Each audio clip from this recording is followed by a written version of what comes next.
sa Mindula, in history, mayroon bang nagtagumpay? Mayroon ba nagtagumpay? Mayroon. Mindula Massacre. Mindula Massacre. Nung 21, another massacre. Sabi ng information, bali 80 ang namatay sa 21. Ano, ilan? Ilan? Media blackout, 80. Blackout ang mystery media. 80 people lost their lives. 80. More or less. Estimated lang yan kasi wala akong confirmation na report. Pero may nagsasabi, 4 na pulis ang namatay. Okay, tuloy ko muna doon sa bakit gustong-gusto natin Mindula. Kasi nasa isip natin, ang seat of power ay nasa Malacanang. Pero pag titingnan ninyo, ano man gawin ninyo, ay hindi tayo magtatagumpay sa Malacanang. Bakit? Ang pulis at sundalo doon, itinalaga yun. Hindi yan katulad ng pulis sundalo na labas sa Malacanang, yung tinatawag na Presidential Security Command. Ano ang mission nila? Life and death. Puputiktahan nila. Gaano man kagago, kasama, kademonyo ang Pangulo, hindi yun kasama sa na hindi nila protektahan. Tandaan nyo, ulitin natin para klaro tayo. Kasi karami ko, nababasa ko sa blog ko, nababasa ko sa comment, Malacanang, Malacanang. Pero papaliwanag ko sa inyo para maintindihan ninyo. Ang Presidential Security Group or Command, ang mission nila ay protektahan ang ating Pangulo. Gaano man kagahaman yan, kamagnanakaw, kademonyo, lahat ng tawag natin, hindi yun kasali doon sa kanilang specific mission. Protect our President. So meaning, life and death yan, protektahan nila ang Presidente. Mamatay silang lahat. Ang mission nila, protektahan nila ang Presidente. So meaning, hindi sila papayag na silang i-firing squad ang pulis at sundalo doon. Kung halimbawa, nilusog ang Malacanang at nagsitakbuhan ang mga sundalo at pulis doon na dako sa sibilyan. Now, kung naging successful pa rin, siya pa rin naging presidente, yung mga sundalo at pulis yung firing squad sila. So, mas mabuti na lang sabi nila, mamatay sila na lumalaban. So, naintindihan po natin mga kababayan ko Pilipino. Pero mamaya ipapaliwanag ko sa inyo kung bakit at mayroon pa yung paraan. Likely lang kasi hindi ko pwedeng sabihin ang mga dapat na kami lang nakakalanong. Kaya huwag kayong makulit.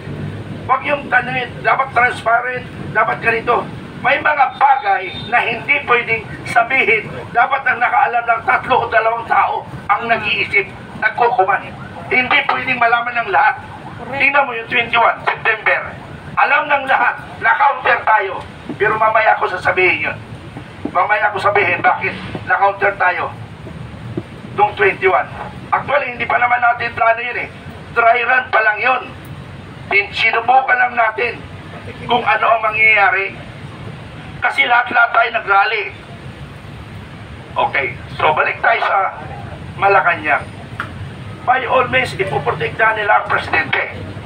So lahat na pumunta doon, puro patay, puro condemn. Kasi nga, yun ang mission nila. So, wala tayong magagawa. Pero, may chance tayo na pwedeng pumunta ng Malacanang at kami na lang ang nakakalam doon. Dahil baka makaunti na naman tayo. Maraming paraan paano natin maparesign ang Pangulong Marcos. Okay, EDSA 1. Paano napalayas ang Senior Marcos? It because napuno ang EDSA. Napuno ang EDSA. At ang United States nakiusap, Makoy, bumigay ka na. So sinundo siya ng helicopter, kinuha sa Malacanang. Sabi ni Pangulong Marcos, bring me in Paway. Apagka hindi ng Amerikano, kasi Amerikano, akala niya Hawaii. sa Hawaii siya nadala. Hindi pala Pawa Ilocos Norte. Ano? So, ganun ang kwento. Pero hindi ko alam kung comedian o katotohanan. So, ganun nangyari. Umalis siya. Kasi puno na ng tao sa EDSA. Ano? So, yun ang dahilan kaya natin na palayas ang presidente.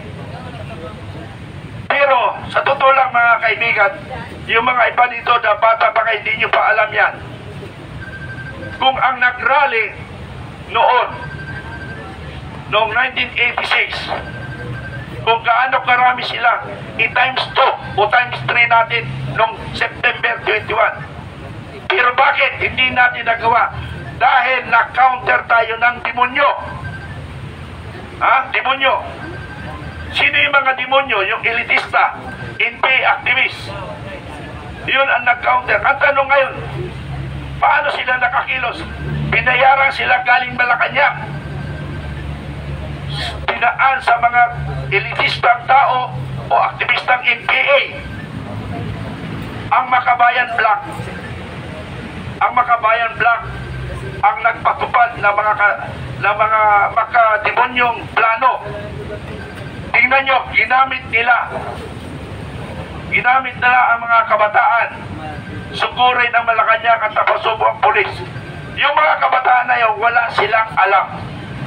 Wala silang alam sa gagawin ko, hindi. Sumunod lang sila. Dahil may leader silang humawak sa kanilang leader, kailangan lusubin natin, painitin. Pero yung nag-uutos sa kanila, nakatago ng pera, iilan lang ang nakinabang. Sa panahon ngayon, yung mga organisasyon, maraming organisasyon ngayon, maka Duterte man, maka Marcos, ginawang hanap buhay. I'm sorry, pinag-uusapan natin yan.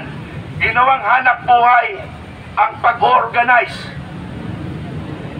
Maraming kumita dito.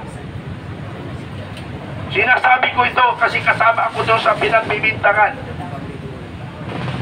Na hindi nila alam na pera ko rin. Naglabas ako ng pera. Pero pinagbibintangan ako. Dalawa lang kasi ang nakikita ko doon. Kasama yun sa pagsira sa pangalan ko. Pangalawa, baka yun talaga nasa isip nila dahil sirain nila yung aming samahan, ang Filipino Guerrilla Forces. Pero sabi ng iba, tuloy mo lang yan. Dahil ang Panginoon naman ang nakakikita sa atin kung anong ginagawa natin. Tayo ay nagpapakahirap. Alam ng tao, alam ng mga kasamahan ko dito. Natutulog ako sa simento, ang sabihin ko, tarpaulin. Magkatabi tayo. Magkatabi tayo, ano? Magkatabi kami ni Professor, ano? Mabuti aking kaibigan Professor Benz, ano? Isang professor, isang retired colonel, natutulog sa simento. Ang nasa ulo ng 1 meter, ihi ng babae. Sabi nung, sino ba yung nagsabi sa akin? Na, mabuti si Sir na kaya rin niya matulog. Ikaw, yan, sinabi, mabuti si Sir, yan. Sabi, mabuti si Sir nakatulog, kami hindi. Sa panghe. Paano hindi ka makatulog sa pagod? Sa pagod, pero hindi ako pagod. Imposible makatulog ako nun. Talaga sa tulong, nahihilo ako eh. Pero wala akong magagawa. Kailangan ko ipahinga ang sarili ko para makasurvive ako. Yung iba, kaputi. Ang iba, umuulan na ulan. Parang naalala ko nung nasa servisyo pa ako. Ano? So, mga kaibigan, alam mo sabihin ninyo, bahala ng Panginoon sa akin. At alam ng mga nakakilala sa akin ang pagkatao kung sino ako. Kung bago lang kayo, hayaan ko kayo kasi yun ang kaligayahan ninyo. Ibalik ko ulit. Doon sa nangyayari sa September 21. Naisahan tayo. Ang Liwasang Bonifacio, muntik na mapaatake. Napaatake na kayo? Muntik na. Gusto natin ng kapayapaan. Gusto ng kapayapaan. Ang Luneta lang ang may nangyari at sa Kaliwasan at ang Mindiola. Wala. Sa Luneta kasi nag-alawalog na samahan ng aktivista na mga NPA. Narinig ko yun ang pinagmumura nyo. Doon na sa Mindiola, ang talaga nakatalaga doon para guluhin ang Malacanang, para ano tawag dito, para maibintang sa mga magagandang mababait na nagdarali.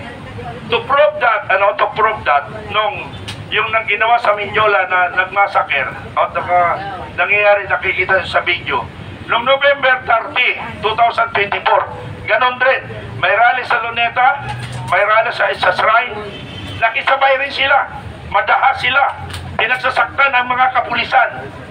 Sa atin, nirespeto natin ang pulis at sila ang nagpo-provide sa atin ng security. Kaya yan lagi kong pinapaalala, wag natin saktan ang mga kapulisan.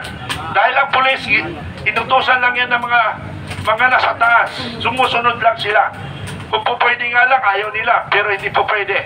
Kasi mayroon silang karapatang parusa kung sakali. So, ganun na nangyari yung sinasabi ng November 30, ganun na nangyari sa Mindiola. Okay, balik tayo doon sa isa try noong 21 at saka doon sa Gate 4, Aguinaldo. Mabuti yung UPI, maximum tolerance, hindi pumatol. Nakikita niyo doon sa video ko o sa mga vloggers na sinasabi ko maximum tolerance, huwag kayong lumaban, huwag kayong pumatol. Mga